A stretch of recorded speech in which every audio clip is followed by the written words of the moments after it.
L'étude à Kalemi et dans le district du Tanganyika a commencé dans les années 2008, mais nous avions déjà des activités à Kalemi, des activités d'urgence pour renforcer la distribution d'eau potable pour les populations déplacées notamment.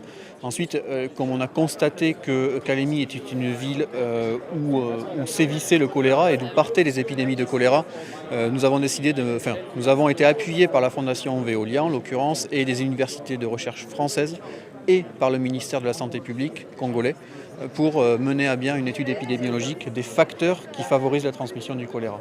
Premier point, c'est un pays pauvre, c'est le pays qui est classé dernier à l'indice de développement humain. Donc basiquement, on pourrait dire que c'est le plus pauvre de la planète. Qui dit pauvreté dit mauvaises conditions de vie. Les mauvaises conditions de vie sont notamment mesurées par un manque d'accès à l'hygiène, à l'assainissement et à l'eau potable. La RDC est aussi un pays en crise, qui connaît des crises récurrentes socio-économiques, des déplacements de population dus à des attaques de rebelles, à des soubresauts politiques. Donc l'un dans l'autre, on peut dire que tout ça crée les sites de multiplication excellents pour le vibrion du choléra, qui profite de cette misère. L'analyse épidémiologique a notamment démontré l'importance des lacs. Donc les sources, il y a 7 sites endémo-épidémiques en RDC qui ont été identifiés. Elles sont toutes au bord des lacs.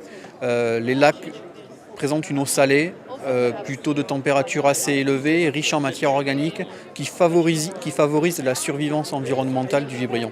La solution, c'est dans un premier temps l'eau potable, mais ça ne peut pas être que l'eau potable. Donc nous, c'est notre stratégie, on va dire, à court terme, c'est-à-dire améliorer l'accès à l'eau potable pour les populations que l'on considère comme les plus vulnérables au choléra. Mais en même temps, on diagnostique déjà la problématique de l'assainissement pour améliorer aussi l'assainissement dès que possible.